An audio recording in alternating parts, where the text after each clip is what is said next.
समय की बात है कि जग्गू नाम का कौआ और उसकी पत्नी एक जंगल में रहते थे। जग्गू लकड़ियां काटने का काम करता था, पर इस बार जंगल में इतनी बारिश हुई कि जग्गू को काम से निकाल दिया गया, क्योंकि सब लकड़ियां गीली हो गई थी। जग्गू जी, घर में खाने को कुछ भी नहीं है।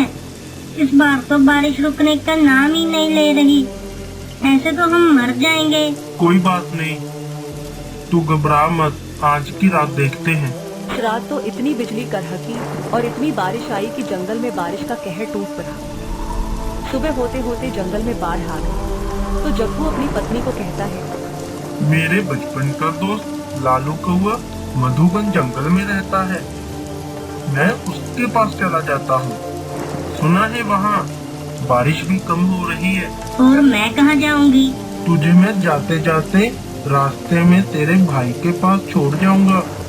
तुम बाहर रहना, जब सब ठीक हो जाएगा तो मैं तुझे आके ले जाऊंगा। ठीक है, चलो चलते हैं। जग्गू और उसकी पत्नी जंगल से निकल पड़े। बारिश इतनी थी कि रास्ते में बहुत मुश्किल आई। जग्गू अपनी पत्नी को उसके मायके छोड़कर मधुबन जंगल में लालू के घर आ जाता है और लालू को वो ये सारी बात बताता है। कोई बात नहीं जग्गू, तू फिक्र मत कर। अब तू जहाँ आ गया है ना, तुझे मैं किसी न किसी काम पर तो जरूर लगवा ही दूंगा। उन दोनों की बातें लालू की पत्नी मुंदरी सब सुन रही थी। वो अपने पति लालू को अपने पास बुलाती है और कहती है कि रहने दो जी, ऐसे कैसे आपने मेरे पूछे बिना ही रहने को कह दिया। मैं नहीं इसका खाना बनाऊंगी, कहीं भी जाकर खाए, मुझे इससे क्या। और फिर यहाँ भी तो बारिश हो रही है। अरे मुंदरी, कुछ दिन की तो बात है, सब ठीक हो जाएगा।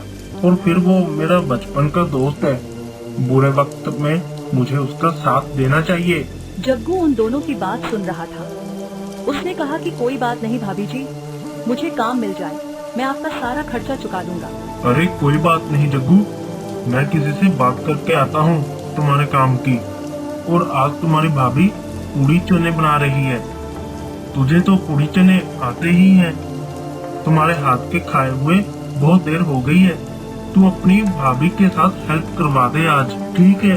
वैसे भी पूड़ी चने खाए बहुत देर हो गई है। मैं तो चली सोने, आप खुद ही बना लो दोनों। लालू जग्गू की हेल्प करवा देता है। जग्गू पूड़ी चने बनाकर तैयार कर लेता है। अरे वाह, वही स्वाद है, वो बचपन का समय याद आ गया। मजा आ गया। लालू के दिमाग में एक तरकीब आती है कि क्यों ना जग्गू पूड़ी चने का काम ही कर ले। लालू जग्गू को बोलता है कि जग्गू, तू एक काम कर, तू पूड़ी चने का ठेला लगा ले।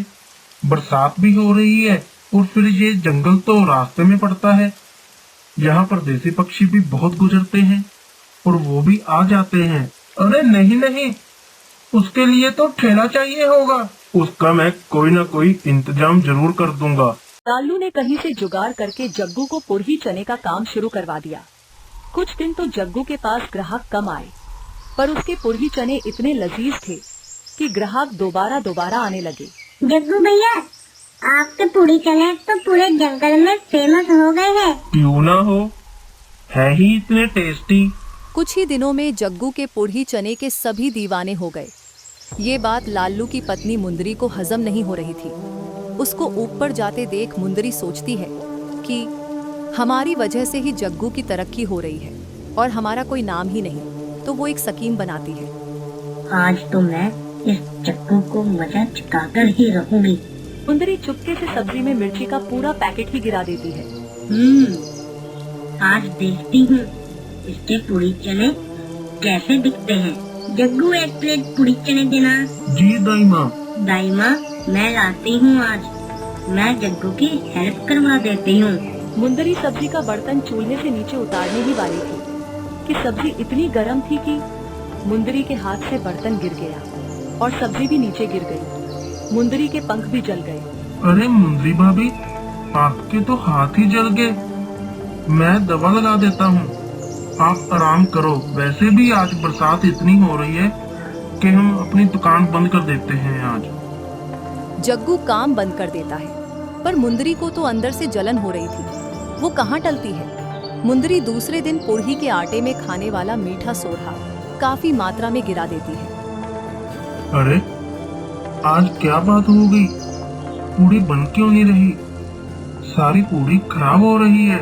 मुंदरी मन ही मन सोचती है कि आज तो इसकी टाई टाई फिश होगी ही, पर जग्गू के दिमाग में एक तरकीब आती है। मैं सब्जी के साथ चावल बना लेता हूँ। जग्गू से पुरही तो नहीं बनी, पर उसने चने की सब्जी के साथ चावल बना लिए। जग्गू भाई, मुझे बहुत भूख लगी है, पूरी चने की प्लेट लगाओ। आज पूरी तो नहीं बनी, चावल है, कुछ भी हो, बस दे दो, मुझे भूख बहुत ज्यादा लगी है। अरे वाह जग्गू, आज तो मजा आ गया। चावल तो पूरी से ज्यादा बढ़िया हो गए। आपके हाथों में तो जादू है। अरे ये सब तो लालू और मुंदरी भाभी का ही है। इस सब के पीछे इन दोनों का ही हाथ है। अगर ये मेरे साथ ना होते तो पता नहीं आज मेरा क्या हाल होता। जग्गू की ये बातें सुनकर मुंदरी सोचती है कि मैं कितना गलत सोच रही थी जग्गू के बारे में। वो जग्गू से कहती है कि जग्गू भैया, आप अपनी पत्नी को भी यहाँ ले आओ ना। हम सब मिलकर एक ढाबा खोल लेते हैं और सब मिलकर काम कर लेंगे। तो हाँ बच्चों, कैसी लगी हमारी ये कहानी? तो फिर एक लाइक तो बनता है, और आगे मजेदार कहानियाँ देखने के लिए प्लीज हमारे चैनल को सब्सक्राइब कर लीजिए।